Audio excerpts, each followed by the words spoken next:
السلام علیکم ورحمۃ اللہ وبرکاتہ۔ بسم اللہ الرحمن الرحیم۔ سامعین گرامی، آج ہم آپ کے لیے لے کر آئے ہیں شیخ الاسلام جسٹس ریٹائر حضرت مولانا مفتی محمد تقی صاحب کی کتاب، جو کہ ان کے خطبات کا ایک مجموعہ ہے جو اس نے اپنے ممبر پر دیے ہیں، اور اس کو مرتب کیا ہے مفتی محمد عمر انور صاحب۔ اور اس کتاب کا نام ہے اسلام اور دور حاضر کے شبہات و مغالطے۔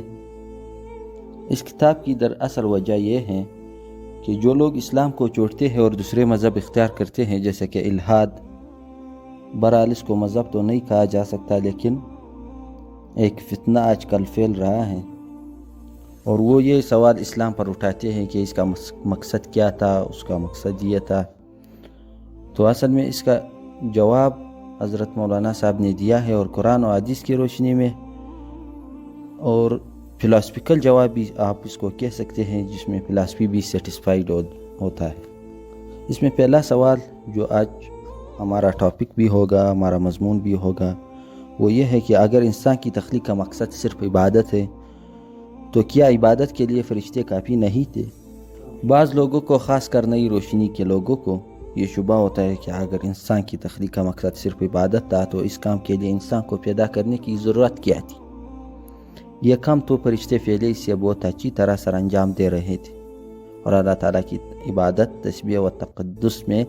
لگے ہوئے تھے۔ یہی وجہ ہے کہ جب اللہ تعالیٰ نے حضرت آدم علیہ السلام کو تخلیق فرمانے کا ارادہ کیا اور فرشتوں کو بتایا کہ میں اس طرح ایک انسان پیدا کرنے والا ہوں، تو فرشتوں نے بے ساختہ یہ کہا کہ آپ ایک ایسے انسان کو پیدا کر رہے ہیں جو زمین میں فساد مچائے گا اور خون ریزی کرے گا۔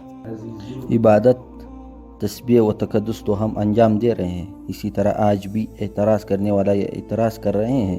کہ اگر انسان کی تخلیق کا مقصد صرف عبادت ہوتا تو اس کے لیے انسان کو پیدا کرنے کی ضرورت نہیں تھی، یہ کام تو فرشتے پہلے ہی سے انجام دے رہے تھے۔ بے شک فرشتے اللہ تعالیٰ کی عبادت کر رہے تھے، لیکن ان کی عبادت بالکل مختلف نوعیت کی تھی، اور انسان کے سپر جو عبادت کی گئی ہے وہ بالکل مختلف نوعیت کی تھی، اس لیے کہ فرشتے جو عبادت کر رہے تھے ان کے مزاج میں اس کے خلاف کرنے کا امکان ہی نہیں تھا۔ اگر چاہے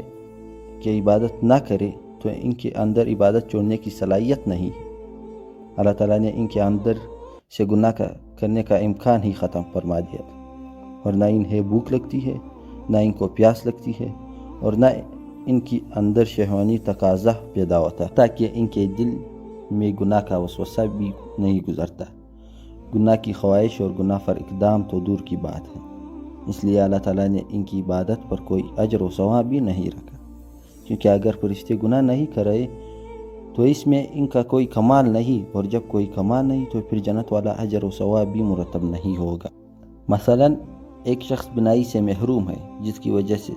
ساری عمر اس نے نہ کبھی فلم دیکھی، نہ کبھی ٹی وی دیکھا، اور نہ کبھی غیر محرم پر نگاہ ڈالی۔ بتائیے کہ ان گناہوں کیا نہ کرنے میں اس کا کیا کمال ظاہر ہوا؟ اس لیے اس کے اندر گناہوں کے کرنے کی صلاحیت ہی نہیں۔ لیکن ایک دوسرا شخص جس کی بینائی بالکل ٹھیک ہے، جو چیز چاہیے دیکھ سکتا ہے، لیکن دیکھنے کی صلاحیت موجود ہونے کے باوجود جب کسی غیر محرم کی طرف دیکھنے کا تقاضا دل میں پیدا ہوتا ہے تو وہ فوراً صرف اللہ تعالیٰ کے خوف سے نگاہ نیچے کر لیتا ہے۔ اب بظاہر دونوں گناہوں سے بچ رہے ہیں، لیکن دونوں میں زمین آسمان کا فرق ہے۔ پہلا شخص بھی گناہ سے بچ رہا ہے اور دوسرا شخص بھی گناہ سے بچ رہا ہے، لیکن پہلے شخص کا گناہ سے بچنا کوئی کمال نہیں، اور دوسرے شخص کا گناہ سے بچنا کمال ہے۔ لہٰذا اگر ملائکہ صبح سے شام تک کھانا نہ کھائے تو یہ کمال کوئی نہیں، اس لیے کہ انہیں بھوک ہی نہیں لگتی اور انہیں کھانے کی حاجت ہی نہیں ہے، لہٰذا ان کے نہ کھانے پر کوئی اجر و ثواب بھی نہیں۔ لیکن انسان ان تمام حاجتوں کو لے کر پیدا ہوا ہے، لہٰذا کوئی انسان کتنی بڑے سے بڑے مقام پر پہنچ جائے،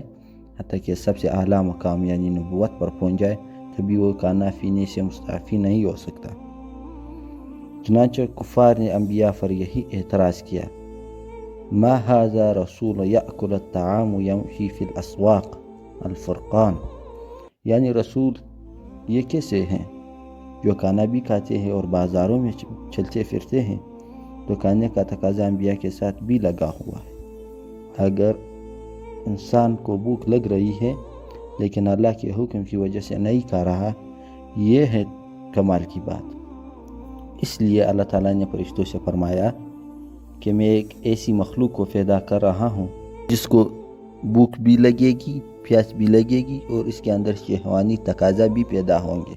اور گناہ کرنے کے داعی بھی ان کے اندر پیدا ہوں گے۔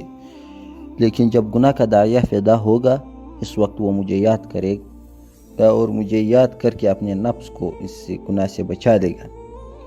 اس کی یہ عبادت اور گناہ سے بچنا ہمارے ہاں قدر و قیمت رکھتا ہے، اور جس کا اجر و ثواب اور بدلہ دینے کے لیے ہم نے ایسی جنت تیار رکھی ہے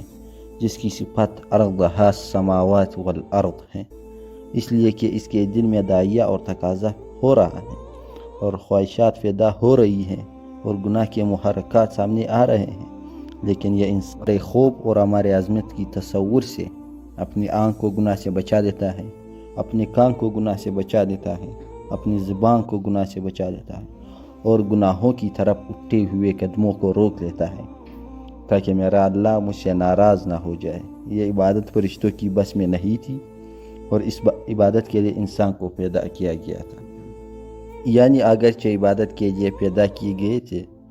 لیکن وہ اس طرح پیدا کیے گئے تھے کہ خلقتاً عبادت کرنے پر مجبور تھے، اس لیے ان کے فطرت میں صرف عبادت کا مادہ رکھا گیا تھا۔ عبادت کے علاوہ گناہ اور معصیت اور نافرمانی کا مادہ رکھا ہی نہیں گیا تھا۔ لیکن حضرت انسان اس طرح پیدا کیے گئے ہیں کہ ان کے اندر نافرمانی کا مادہ بھی رکھا گیا ہے، گناہ کا مادہ بھی رکھا گیا ہے، اور پھر حکم دیا گیا ہے کہ عبادت کرو۔ اس لیے فرشتے کے لیے عبادت کرنا آسان تھا، لیکن انسان کے اندر خواہشات ہیں، جذبات ہیں، محرکات ہیں اور ضروریات ہیں، اور گناہوں کی دوائی ہیں، اور پھر یہ حکم دیا گیا ہے کہ گناہوں کی ان دوائیوں سے بچتے ہوئے اور ان جذبات کو کنٹرول کرتے ہوئے اور گناہوں کی خواہشات کو کچلتے ہوئے اللہ کی عبادت کرو۔ انسان کو اس عبادت کے لیے اسی لیے پیدا فرمایا تھا تاکہ یہ دیکھے کہ انسان جس کے اندر ہم نے مختلف قسم کے داعی اور خواہشات رکھی ہیں، ہم نے اس کے اندر گناہوں کے جذبات اور ان کا شوق رکھا ہے، ان تمام چیزوں کے باوجود یہ انسان ہماری طرف آتا ہے اور ہمیں یاد کرتا ہے، یہ گناہوں کی دائی کی طرف جاتا ہے اور ان کے جذبات کو اپنے اوپر غالب کر لیتا ہے۔ اس مقصد کے لیے انسان کو پیدا کیا گیا تھا۔ سامعین گرامی، یہ تھا آج کا وہ پہلا سوال جو حضرت مولانا مفتی صاحب نے اپنے خطبات میں دیا تھا۔ السلام علیکم ورحمۃ اللہ وبرکاتہ۔ ملتے ہیں آپ کے ساتھ نیکسٹ قسط میں۔